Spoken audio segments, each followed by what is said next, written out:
Welcome to Dodge Neon Racing, www.dodgeneonracing.webs.com. We're also on Facebook, Twitter, and Instagram. Today, we're working on a 2000 Neon ES model, and we are changing the vacuum pump. We have a vacuum pump leak. This here is the new one. Got it out of a junkyard. This was a replacement on a very well kept Neon. This one is the OEM standard replacement vacuum pump, which is located driver's side firewall, right above the CV axle. Okay, in order to get to this, you'll need to remove your air box, your battery, and then the battery stand that the battery sits on, which is this piece here. It's held on by two 10mm nuts and two 10mm bolts on the front, which there is a ground wire that connects here. Okay, 10mm on your negative terminal and your positive. First remove your negative, then remove your positive. And on the inside of the box is four 8mm bolts, which I'll show you. I put them all in here so I don't lose them, that are here. Take those out. Then you also have a 10mm nut that is here, and a 10mm bolt that is here that holds the air box to here. Then you have an 8mm nut there to loosen this. I'm going to be doing my AC compressor next, but first I'm going to do the pump here. I'll have a video on the AC compressor, which it's a little more extensive because you got to remove a lot of this stuff in the front.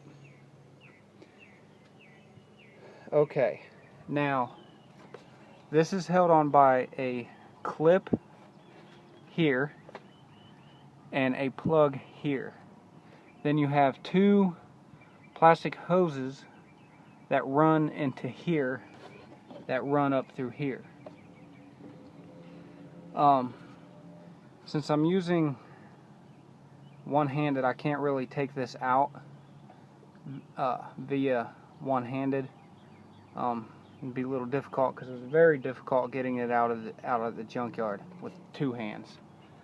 But it was easier because the Neon literally had no front end. This whole housing here was removed. There was no engine, no transmission. Pretty much everything in the car was removed except for a few parts in the back. So I'm going to go ahead and pause the video, get that removed, and then install the new one. If I run into any difficulties, I will let you know on what to do. Okay? Alright, got it out. There's a little plastic clip right here that you have to push on. Well, it broke. So I had to get this screwdriver, Phillips head, and push. Once I heard it click, I was able to slide it off. That was difficult.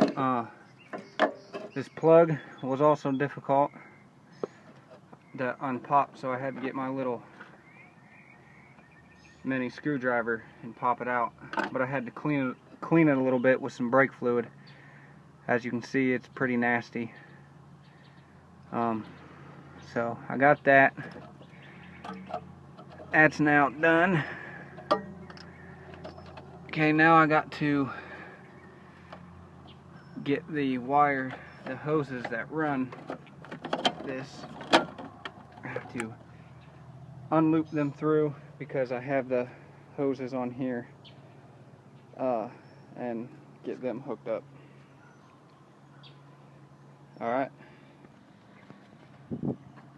Alright, got it installed. Alright, so you know, the upper hose that runs right here connects to your pressure release valve here, and then this other hose runs up and connects to your throttle body. If your plug is pretty dirty, you can get some brake cleaner, spray it in there, clean her out, and then let her dry. Set her over there and let her dry. And then how you took everything out is the same way you put everything back in. This is step 1 for the fuel system pressure. I have an evap leak. It's not my gas cap, because my gas cap has a new seal on it, O-ring, and it seals up nice and fine, which I'll show you.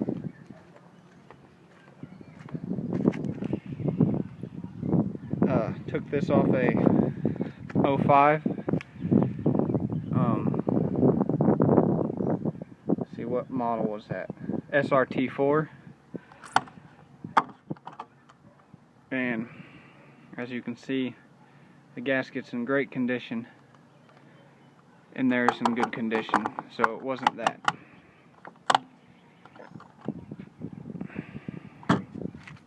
The next thing I'm going to work on replacing is the fuel line, where the fuel goes into it, because it's pretty rusted out up at the top. Then you have a canister that is back here that also regulates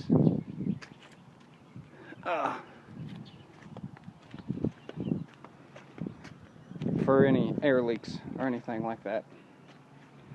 Those are old hoses. They ended up getting oil in them, so I'm not going to reuse them, because I had a really bad leak. And let me get the part that went bad, which this part went bad here.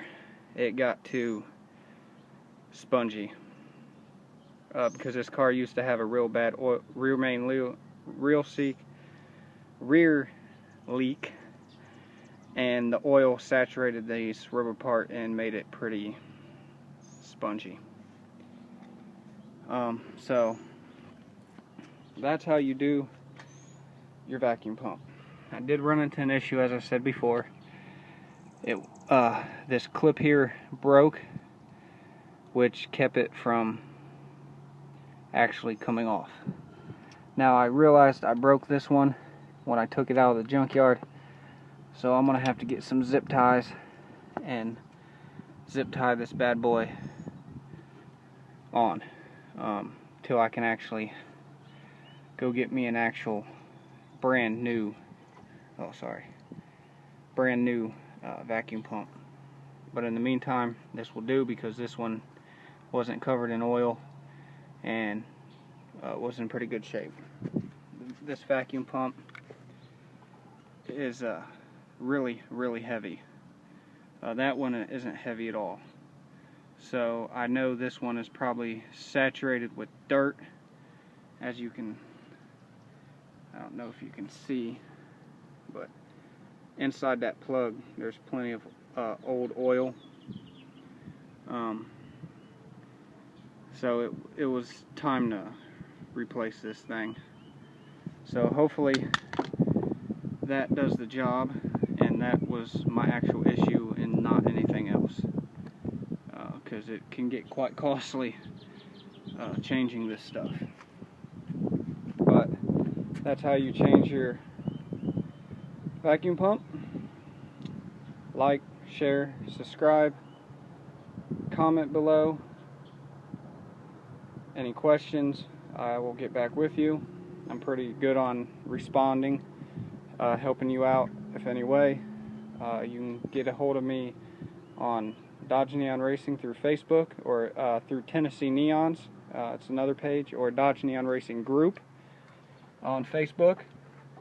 I don't really get on Instagram much, but I'm also on there, and I'm also on Twitter, which I check that periodically. Best way to get a hold of me is through my Dodge Neon Racing Facebook page or the website with the contact me form.